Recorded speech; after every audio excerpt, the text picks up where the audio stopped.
నమస్తే తెలుగు వన్ న్యూస్కి స్వాగతం. వివి రావు గారు సీనియర్ జర్నలిస్ట్ ఉన్నారు మనతో. నమస్కారం రావు గారు. గోపి గారు. సో బాలశౌరి లోక్సభకు గెలిచిన వ్యక్తి మచిలీపట్నం నుంచి.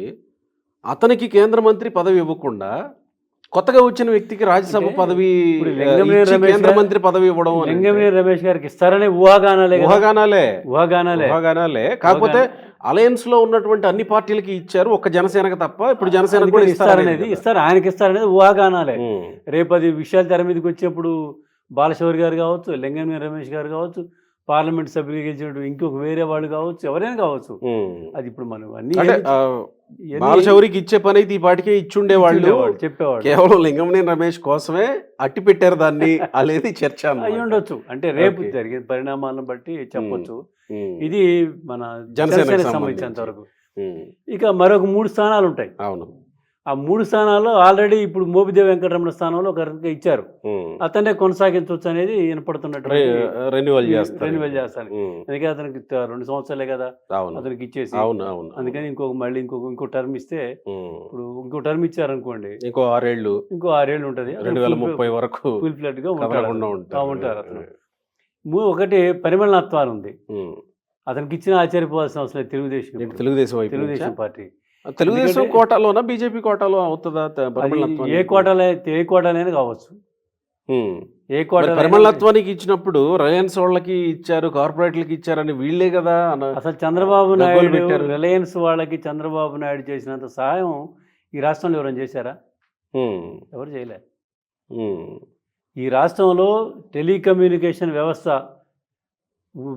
అడుగుపెట్టినప్పుడు, చంద్రబాబు నాయుడు ముఖ్యమంత్రిగా ఉన్నప్పుడు 2000-2004 మధ్యలో రిలయన్స్ వాళ్ళు ఇక్కడికి వచ్చింది. అది మొబైల్ ఫోన్స్, కేబుల్ నెట్వర్క్స్ ఇవన్నీ తెచ్చింది రిలయన్స్ వాళ్ళు. అదంతా వేరే. అప్పుడు చెప్పేదండి, అప్పుడు చంద్రబాబు నాయుడు వాళ్ళ చేసినంత సాయం ఎవరికి చేయలే. అందుకని వాళ్ళకి చంద్రబాబు నాయుడు నేను ఇవ్వననే పరిస్థితి ఉండదు. ఓకే. అందుకని ఒకవేళ ముఖేష్ అంబానీ రిక్వెస్ట్ చేస్తే ఇచ్చేస్తారు. అంటే ముఖేష్ అంబానీ మళ్ళీ ప్రత్యేకమైన స్పెషల్ ఫ్లైట్ వేసుకొని వచ్చి చంద్రబాబు నాయుడు ఇంటికి వచ్చి అడుగుతాడా? అడగొచ్చు. పరిమళత్వానికి ఎన్ని సందర్భాలు గతంలో కూడా చంద్రబాబు దగ్గరికి ఆంధ్రప్రదేశ్ వచ్చిన ప్రతిసారి చంద్రబాబుని కలిసి వెళ్తాడు అతను. ఏది గత 5 ఏళ్ళు జగన్మోహన్ రెడ్డి ముఖ్యమంత్రిగా ఉన్నప్పుడు అతను రాలేదు తప్ప, ఆ తర్వాత ఎప్పుడు వచ్చినా కూడా చంద్రబాబు నాయుడు కలిసి వెళ్తాడు. చంద్రబాబు ముఖేష్ అంబానీ మంచి మిత్రులు. మంచి మిత్రులు. అందుకని అది ఏ కోటాలైనా వెళ్ళొచ్చు. పరిణత్వానికి ఇంకోటి. అది మిగతా 2 స్థానాలు ఉన్నాయి. ఆ 2 స్థానాల్లో పార్టీలో కూడా ఎంత పొడుగు లిస్ట్ ఉంది. సీనియర్లు ఉన్నారు, పార్టీ కోసం పనిచేసిన. మిగతా 2 ఎక్కడ ఆల్రెడీ ఒక స్థానాన్ని రెన్యువల్ చేస్తున్నారు కదా. జనసేన ఒకటి రెన్యువల్ చేస్తున్నారు, ఒకటి పరిమళత్వాన్ని, ఇంకొకటి మిగిలి ఒకటి ఉంటుంది. అంటే వాళ్ళు అడగకపోతే, ఎవరు రిలయన్స్ వాళ్ళు కానీ అడగకపోతే 2 ఉంటాయి. 1-2 లిస్టు చాలా పెద్దే ఉంది. ఆ ఎంపీ చేయడంలో మాత్రం మళ్ళీ వీళ్ళు ఇదవ్వాల్సిందే, అసంతృప్తి ఉండాల్సిందే. ఇప్పటికే బయలుదేరారు చాలామంది. ఏది చంద్రబాబుని ఎక్కడ పోయినా కలవడాలు, ప్రెస్ మీట్లు పెట్టడాలు, మాట్లాడాలు, మేము పార్టీ కోసం అప్పుడు అంత చేసాం ఎంత చేసామని చెప్పడాలు, ఇవన్నీ ఉన్నాయి. అంటే చంద్రబాబు కూడా అనూహ్యంగా నిర్ణయాలు తీసుకునే సందర్భాలు కూడా ఉన్నాయి. అంటే చంద్రబాబుకి మిగతా వాళ్ళకి తేడా ఏముంది ఇంకా ఈ విషయంలో? పార్టీ కోసం వాస్తవానికి తెలుగుదేశం పార్టీకి 2019 వరకు ఒక జర్నీ, 2019 తర్వాత తెలుగుదేశం పార్టీ చవి చూసిన అనుభవాలు మరో ఎత్తు. ఆ విషయం అధినాయకుల దగ్గర నుంచి క్యాడర్ వరకు అందరికీ తెలుసు. సో ఈ పరిస్థితుల్లో క్యాడర్ని, పార్టీలో ఉన్న నాయకుల్ని కాపాడుకునే క్రమంలో ప్రాధాన్యత ఇవ్వాల్సింది ఎవరికి? పారిశ్రామికవేత్తలకో, లేకపోతే మీరన్నట్టు బరువైన వ్యక్తులకు? 2024 ఎన్నికల్లో టికెట్లు ఎట్లా ఇచ్చారు చెప్పండి మీరు? టికెట్ ఎట్లా ఇచ్చారు? పార్టీ కోసం కష్టపడి అహోరాత్రులు కృషి చేసిన వాళ్ళకి ఇచ్చారా? పారాచూట్లు వేసుకుని వచ్చిన వాళ్ళకి ఇచ్చారా? నిన్నటి వరకు కార్యకర్తలను హింస పెట్టి, నానా కేసులు పెట్టి హింసించిన వాళ్ళకి వైసీపీ నుంచి వస్తే టికెట్ ఇచ్చారు మీరు. మంత్రులను కూడా చేశారు. టికెట్లు ఇచ్చారు, మంత్రులు చేశారు. టికెట్లు ఇచ్చారు మీరు.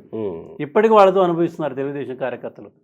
ఏది 83 నుంచి నీ పార్టీలో ఉండి, నీ జెండా మూసి, నీ పార్టీ కష్టాల్లో నష్టాల్లో అధికారం ఉన్నా లేకపోయినా ఆ జెండా పట్టుకుని తిరిగినటువంటి వాళ్ళు ఇప్పటికీ అధికారం ఉండి కూడా వాళ్ళు అదే కష్టాలను అనుభవిస్తున్నారు. 24లో పరిస్థితులు మారలే. 22 అండి, 1983 నుంచి 94 వరకు పార్టీ ఒకటి. ఓహో. 94 నుంచి 2024 వరకు పార్టీ ఒకటి, 2024 నుంచి ఇప్పుడు నడుస్తున్నది ఒకటి. మూడో తరం ఇది. మూడో తరం విధానాలన్నీ హైటెక్గా రకరకాలుగా ఉంటున్నాయి ఈ విధానాలు. హైటెక్ గా ఉండడాన్ని ఎవరు తప్పుపట్టరు అంటే హైటెక్ కాపాడుకోవటం. హైటెక్ మీన్ అంత కంప్యూటర్ల మీద లేకపోతే సోషల్ మీడియా సర్వీస్ మీద, ఇప్పుడు పని చేసినా పని చేయకపోయినా ప్రతి ఎమ్మెల్యే ప్రతి నాయకుడు ఒక సోషల్ మీడియా ఇది పెట్టుకున్నారండి, ఒక సెటప్ పెట్టుకున్నారు. వాళ్ళు ఏం చేసినా ముందు దాంట్లో పెడతారు. అది ఒక కౌంట్ అయింది అక్కడ పార్టీలో. ఇంకొక విచిత్రం ఏంటంటే ఉత్తమ కార్యకర్తలని ఈ మధ్యకాలంలో ఇది పెట్టారు. ఈ ఉత్తమ కార్యకర్తలు ఎవరు? సోషల్ మీడియాలో పోస్టులు చేసే వాళ్ళే ఉత్తమ కార్యకర్తలు అంటే అదే నేను అందుకే దట్టు వైసీపీ నుంచి వచ్చి 2 ఏళ్లలో పనిచేసిన వాళ్ళు ఉత్తమ కార్యకర్తలు. వాళ్ళకి 50% ఉత్తమ కార్యకర్తలు సోషల్ మీడియాలో చూస్తున్నామండి. సోషల్ మీడియాలో ఈ మధ్య చూస్తున్నాం. చంద్రబాబు నాయుడు గారిని మనం ఎనలేనటువంటి బూతులు తిట్టిన ఒక వ్యక్తిని ఉత్తమ కార్యకర్తకి ఎంపీ చేశారట.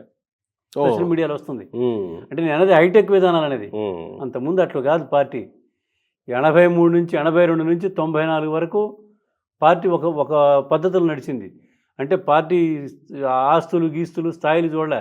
ఎవరు పార్టీ కోసం పనిచేశారు, ఎవరు ప్రజానాయకుడు, ప్రజల మధ్యలో ఎవరు ఉంటున్నారు, ఎవరు చేస్తున్నారు అనేది పార్టీకి ఒక వేగులను పెట్టేవాడు. ఎవరు? ఎన్టీ రామారావు గారు ఉన్నప్పుడే ప్రతి మంత్రికి ఒక షాడో ఇది ఉండేది. అంటే ప్రైవేట్గా పార్టీ తరఫున ఒక వ్యక్తిని పెట్టేవాడు మంత్రి దగ్గర.